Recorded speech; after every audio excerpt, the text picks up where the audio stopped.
আরজি করের ঘটনার প্রতিবাদে সারা রাজ্যের সাথে আসানসোল জেলা হাসপাতালের আউটডোর শনিবার দিন পরিষেবা বন্ধ রয়েছে।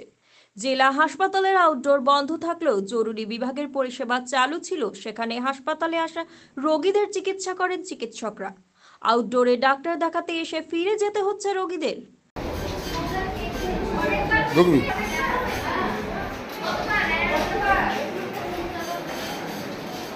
আমি হাসপাতালে ডাক্তার দেখাতে এসেছিলাম চোখ দেখাবার জন্য আউটডোরে। তো আজকে হসপিটালে কোনো ডাক্তাররা সব স্ট্রাইকে আছে, আউটডোর বন্ধ, বাড়ি ফিরে যাচ্ছে। আপনি কি জানতেন যে আপনার আজকে বন্ধ? জানতাম স্ট্রাইক চলছে ডাক্তারদের, এত বড় একটা হয়েছে। এসেছিলাম, দেখলাম বন্ধ আছে, বাড়ি যাচ্ছে। আপনার নাম? বাবন মণ্ডল, বাড়ি? তবে মানুষের স্বার্থে জরুরি পরিষেবা চালু রয়েছে বলেই জানান চিকিৎসক। আইএমএর থেকে আমাদের আউটডোর বন্ধ রাখার সিদ্ধান্ত হয়েছে, তাই আউটডোর বন্ধ আছে, কিন্তু আমরা ইমার্জেন্সি পরিষেবা চালু আছে। আমরা সকাল থেকেই সমস্ত পেশেন্টদের দেখছি এবং তাদের যেরকম পরিষেবা দেওয়ার সেরকম পরিষেবা আমরা দিচ্ছি। সামাজিক স্বার্থে প্রতীকী?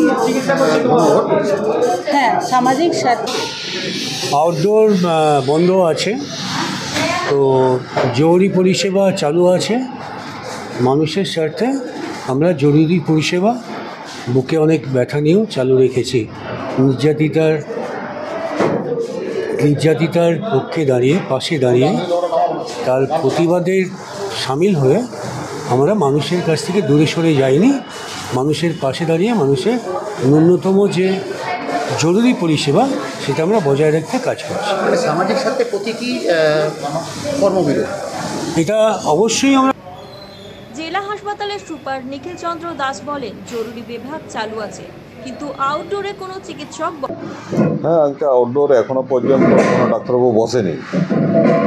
তো আমাদের জানেন ইমার্জেন্সিতে রাউন্ড দ্য ক্লক চলে, এখানে সমস্ত ইমার্জেন্সি আমাদের চালু আছে, অ্যাডমিশনও চালু আছে, ইনডোরের কাজকর্ম চলছে। এখনো পর্যন্ত কোনো রকমের কার্য পরিষেবা ব্যাহত হয়েছে আমার কাছে খবর নেই।